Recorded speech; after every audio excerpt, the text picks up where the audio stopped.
One of the hallmarks of a successful CPA exam writer is being able to study systematically and having consistency in terms of results, in terms of your study method, and successfully passing the exams. So with that said, I'm happy to introduce you guys to Justin, who's been my student for several years now, and he recently finished the CFE with the gold medal, which means he's one of the top writers of the exam. And by the end of this interview, I want him to share with you how did he study, what techniques did he use, so you can use it as well. Now, I know these interviews are very long, so I'm going to insert timelines on the bottom of this video, and you can go across and go to the section that you want. All right, Justin, thanks for coming. Yeah, thanks for having me. So let's start off with your background. Where did you study and where do you work? Because a lot of people think that being a top writer means you work at like a Big Four or an audit firm, but what is your background like? Sure. So I did a finance degree at University of Ottawa, and I had an internship there for about 3 years, alternating between full-time, part-time, which was in accounting. And I took it because I knew it was somewhat adjacent to finance because that's what I originally wanted to do. Yeah. And by the time I graduated, I said, you know what, might as well not waste this 3 years. So I went into the CPA PEP program, had to make up 6 courses of that before even getting into the PEP program, which I'm sure you remember as I used you as the tutor throughout all of those as well. I remember those times, yeah. Yeah, and when I graduated and moved back out to BC, I got a job at Yes Canada, which is just a retail company, Scandinavian retailer. So not a Big Four or auditing firm at all. Right. Have you ever worked in an audit firm? No. Can you tell us what electives you took in a PEP? Yeah, I did PM and assurance. And what was your role in the CFE? PM. All right, it's very interesting because a lot of students tend to take assurance. It's the most popular one, not just because of public practice. Like arguably, there's predictable AOs there. Yeah. Why did you choose PM out of all the roles? I think with PM, it was just kind of intuitive to me. You can kind of figure out what they're asking. There's not like a set template you have to do it a certain way. You can put together an answer based on logic a lot of the times and what makes sense. And I kind of I liked that. I didn't like using the handbook too much. And PM was kind of the natural choice for me then. All right, sounds good. Let's talk more about your studies. When I coach students, a lot of students tend to think that studying and learning is the same thing, but that's not really so. Like those are actually 2 different concepts. Like imagine you're sitting at your room and you're just blankly staring at a book for 8 hours. Someone may say, I'm studying, but actually how much learning happens there? Yeah. Probably none, right? So there's different techniques. Some students tend to use mind maps where they take a piece of paper, they create these diagrams and flow charts of information. Other students use a word processor and just type in their notes there. So I want to know your technique of taking notes in terms of, was it on paper, on a computer, and was there like some specific strategy that you used? Yeah, so everything I did was on the computer. Okay. I have extremely messy handwriting and it just want to be efficient. And I found it way faster to type out the notes, save a lot of time and get a lot more done. In terms of study methods, for the month I was off just doing the cases, I didn't have like a plan to go through, FR and then MA and then assurance. I just did cases and areas that were, more difficult, I would focus on those. Areas that were easy, I would kind of check them off, say, I know I can do this, on to the next one. And it was basically just doing as many cases as possible. And how many cases, if you remember, how many cases did you end up writing in your prep? Yeah, so I did every single day 1 and day 2 case that was available. And for day 3s, I didn't do 2015 or 16, but I did 2017 up. What was your process in terms of checking how you did versus the feedback guide and the solution? So I went through the feedback guide very meticulously, line by line. It took as long as the cases often. Basically, I was going through and marking it very, very strictly for myself. So I was basically never getting C's. For personally, I always give myself RCs, and then I would try and do a bit better to get to the C's. But especially with the marking center stuff, their feedback, I would go through that a lot. And I was talking with the marking center constantly, asking about why they mark something a certain way. Is this a mistake? Is this, is this good? And a lot of times there was mistakes, so you should be aware of that. Yeah, definitely. I've heard many students actually say that. Yeah, but I think overall the marking center feedback can be helpful if you get like a good marker and they're doing a good job and they're giving you actual feedback instead of just the generic stuff. Yeah. So using that feedback guide and comparing it to your own feedback guide, seeing how you mark compared to what they did. Right. Oftentimes you will do better through the marking center than yourself. And I think that's a good way to do it. Be strict on yourself. What did you think about my program and the marking you received and the cases you wrote through my program? The supplemental cases were great. I think as many cases as possible. I should mention I did all of your cases as well. Yep. Especially the day 1 because there's so few of them. It's great to have an additional day 1 case. That really, really helped. Just doing the cases, I thought they were really well structured. I thought they were maybe a bit more difficult than the actual cases from the past CFEs, which was great. Mm-hmm. And I thought the marking was probably a lot more consistent and, personalized for, the individual than Marking Center would have been. Yeah, well, So fair enough. Yeah, fair enough. Okay, let's go back to the CFE and how you went to the Marking Center. I'm filming this about 1 week before the September CFE, and the number one question above all I'm getting from students is, when do I stop writing cases? Because it's going to be Friday soon, which is about 4 days before CFE. So tell me about your process. When did you actually do the full stop and just reviewed your notes and didn't study? I think my last case was about 3 days before. 3 days. Okay. Yeah. So I think I had 3 full days, or it might have been 4 days. I had 3 full days before the first day of the exam, or it's just notes, reviewing the difficult areas, reviewing maybe difficult AOs. And if I went through a difficult AO that I wanted to look at again, I would put it for the last 3 days. I had it planned out where I'd put all the difficult AOs there and review those one more time. Yeah. So that was kind of what I was doing those last 3 days. Yeah, as opposed to writing cases. Were you targeting to be a top writer, to be in the honor roll or getting the gold medal? Not at all. I honestly didn't really even know it was a thing. My goal was passing. So yeah. And I remember you texted me after the CFE was over. You said, hey, Gevorg, I missed one AO. Can I pass? And when I saw your text, I was like, are you joking? I'm thinking you're going to get like a top result here. Of course, missing one AO is totally fine. Yeah. And clearly it was. And it was not only was fine, it was like you were the top percentile at the end of the day. So this is totally skipped the FR AO, then not for profit. I just completely skipped that one because there were so many components to it. Yeah. It felt like almost bigger than one AO, and I knew I probably had enough of the FR already. So yeah, my idea was go there and focus on the MA stuff. Yeah. So it's a good message for all you writers out there. All of you are wondering, can you pass the CFE by missing an AO? Look at Justin, right? He completely missed an AO that he found extremely difficult, and he still succeeded. He got the top results. So it's definitely possible. So tell us about your CFE study plan, like in terms of how many weeks did you study? How much time off did you get? Sure. So I took basically May 1st to June 1st off. So including those last 3 days for the exam. I studied 7 days a week. I started at 9 and finished at 5 every day on the dot. I didn't go past 5. And that included a 1 hour break in the middle of the day to eat lunch, walk the dog, that kind of thing. Before May, before you went on a study leave, did you do any preparation at all?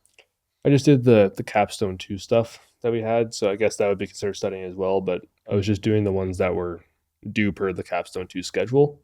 Wasn't doing anything extraordinary or taking time off before May or anything. Just doing the cases after work, try and do the day 2 and day 1 cases on the weekend because they were long. The day 3 cases and the debriefs during the weekdays. You took electives, as we said, it was assurance MPM, and you took capstone 1 and then capstone 2. Was there any gap in between those that you used for studies? Yeah, so between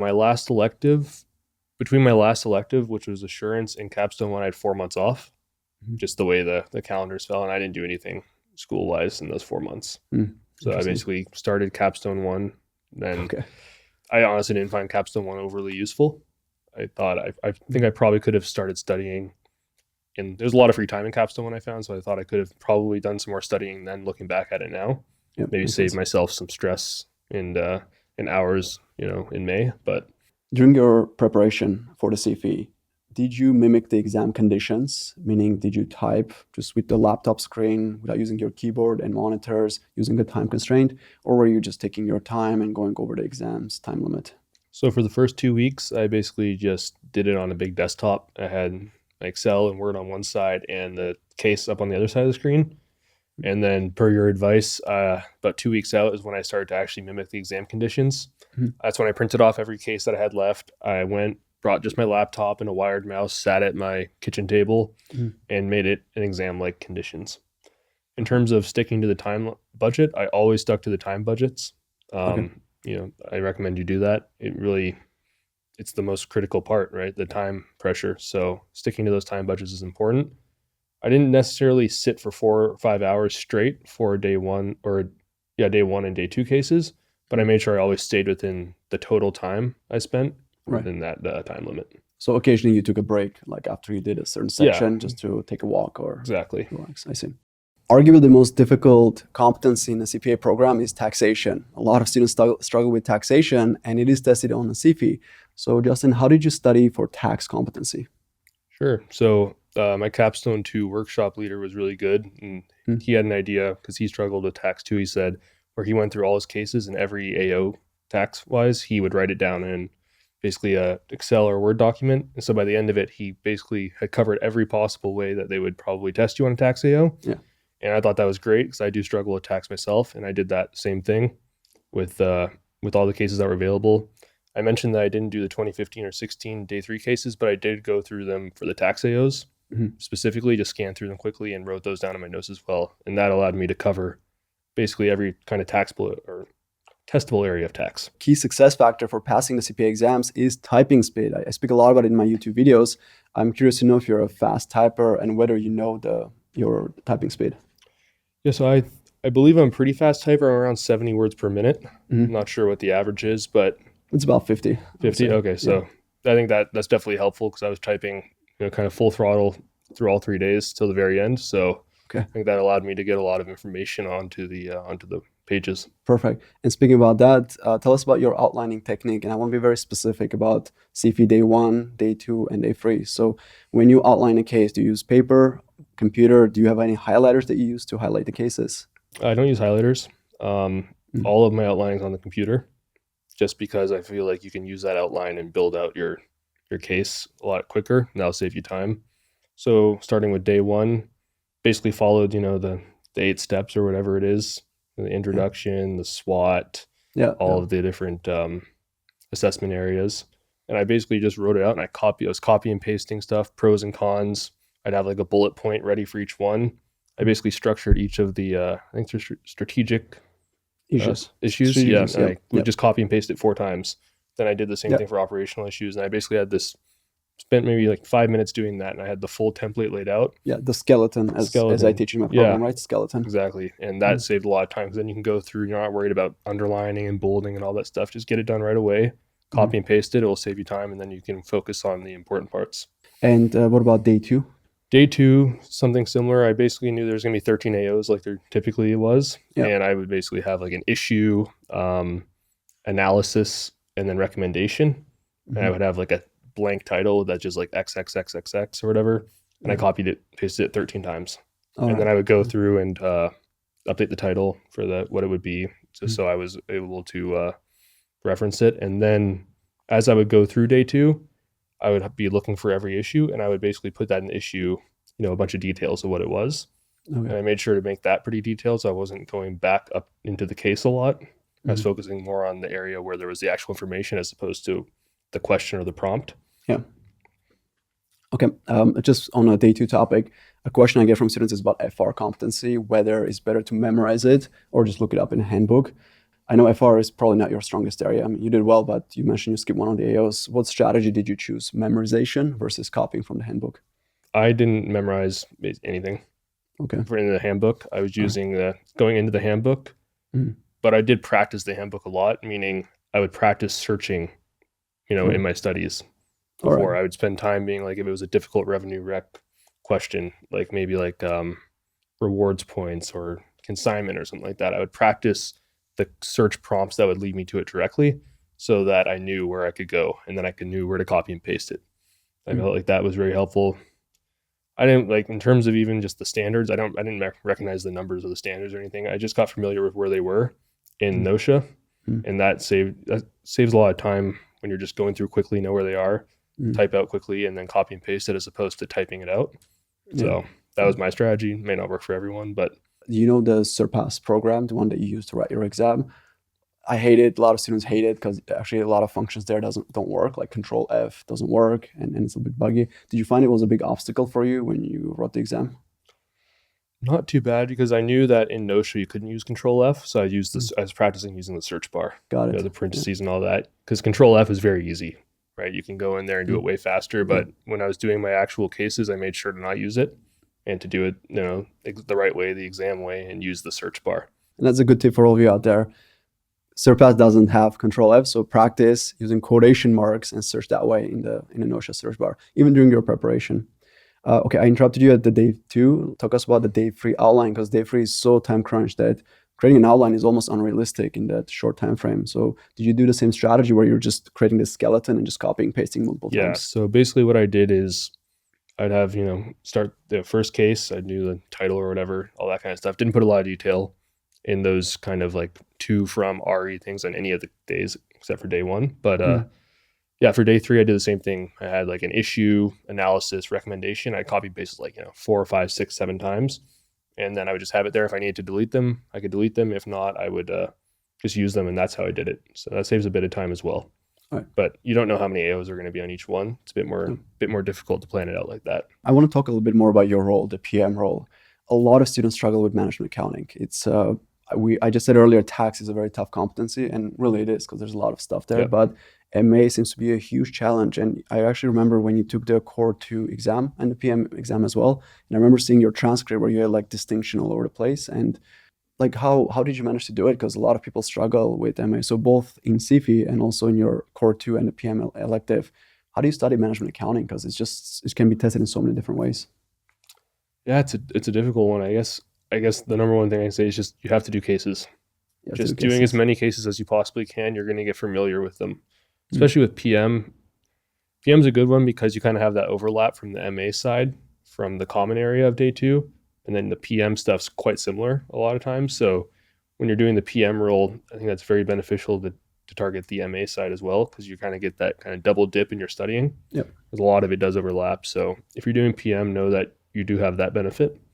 But again, it's just cases. I don't think going into the ebook, because every PM question is a little bit different than the other one. There's something slightly off about it from the last one. So having memorized like ways to do questions may not be the most effective. There's general ways, right? Like break evens and stuff like that. There's going to be formulas, cost, ABC, that kind of stuff. But just kind of doing a lot of the cases, you'll kind of get intuitive on what they're asking for and how to solve them and what the key points they're going to look for on the feedback guide are. Cases. So that seems to be your key strategy. And it makes sense because the exam is cases. Yeah. That's what you're going to have to study in the day.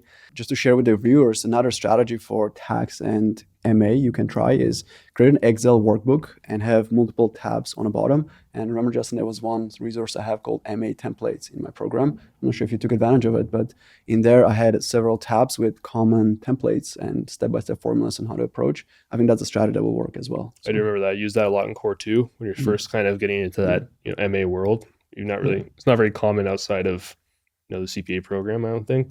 No. And when I first started with that was really what gave me the structure and the foundation for doing those cases, and I kind of built off that, through Core 2, the PM role, and then the CFE as well. Do you recall, did you show support for calculations in your Excel? I used the formula, the equals formula text. Once I discovered that saved a lot of time as well. Right. So I recommend that. Awesome. Of all the CFE days, day 1, day 2, and day 3, which one did you find was the most hardest and the easiest? Sure. Start with the easiest. I thought day 1 was the easiest. I think that might be pretty common. Just follow the template. I mean, you outline it pretty clearly. If you do every step that he outlines, you're not going to miss anything, right? Yeah. And even if you do, there's lots of areas to make up for it as long as you follow the structure, right? Make sure that you're hitting all of the references back to your situational analysis. Yeah, it's key. One strategy I did was I bolded them. So if I was referencing back to a strength, I bolded strength, or KSF, I bolded the word KSF, or the letter initials KSF, and that was something that actually some of the marking center markers said that they like that. Yeah, so that might be something to consider. Good tip. Hardest was day 2. I think it's just so critical to hit your depth in your role, and you can only do it that day. So I think that's probably the most stressful, combined with the longer time, the 5 hours. It's a long time to just sit there typing and frantically searching through this long case, right? So that's definitely the hardest day, I think. Got it. And day 3, what do you think about that? In the middle there? Yeah, I was in the middle, I'd say. It's kind of similar to the electives. So it's nothing too crazy in terms of the cases, because they're between 70 and 90 minutes. So you're pretty familiar with those from the electives. You've done them, for all 8 weeks of the electives twice, right? Core 1 cases are 60 minutes, so it's pretty close. So you're pretty familiar with that time. You do have to type very fast because it is a lot. They do try and pack a lot in there. And like I said, I did end up skipping one just from time constraints. But I think overall, day 2, just the pressure to hit depth in your role, that's makes it the hardest day. Studying for the CFE and actually any CPA exams is very stressful. There's so much pressure, so much content, so many technicals to study. How do you manage the stress? So like I said, I finished at 5, right, every day. So it was not an issue for me. The work weekends, your friends are going out on Friday, Saturday night. I had no issue going out and doing that. I stayed active, right, going to the gym, playing hockey. I played hockey every week, which is great. So make sure that you're still hanging out with friends and family and staying active and not just sitting at home, because that would probably just amplify the stress and make it seem like a doomsday is coming. So definitely get out there and do things that you want to do. Do you feel like my program helped you in getting the gold medal and getting the honor roll, and would you recommend it to other students? Definitely. So like we talked about at the beginning, I've been using your tutoring since the first prep course I took, like intermediate financial reporting 2 or 1, whichever one it was. And from there, I've used it every prep course and through all of the electives, core 1, core 2, and through the CFE, and I do recommend it. It really streamlines your studying. So there was like your checklist you provide. That's a great way to make sure that you have everything covered. So like I said, you go through the cases, you're doing that. That's the number one way. And then you got to round it off, because you're not going to they might ask something that hasn't been tested. So making sure you double check against Gevorg's checklist is going to be a great way to make sure you've studied everything. The additional cases were awesome, especially for day 1 and day 2, because there's not a lot of them. So I recommend that. The marking feedback, because you can submit a certain number of cases as part of the program, was great. So you're getting tons of marking. And then the quants mastery for day 1 was extremely useful as well, just because day 1 there's such limited resources. Thank you for your time. And what is your final message, for your final tip for all the future CFE writers? My final tip is you got this far, you know how to study, stick with the studying methods that have made you successful up to date, stick to your study plan and don't give up. And I know it seems like it's impossible to pass and it's going to be the hardest exam ever, but people do it. You can do it too. People do it, twice a year, and they get the good results that they passed. And if you stick with your study methods and put the effort in, it's a grind for 1 or 2 months, but once you're done, it's a great feeling, and you'll be rewarded when you pass. So that would be my final words. Thank you, Justin. And if you'd like to see more honor roll student interviews, you can check out my course, CFE Review. There's a link in the description. Thanks again for coming, and enjoy being a CPA. Enjoy your resignation. Thank you.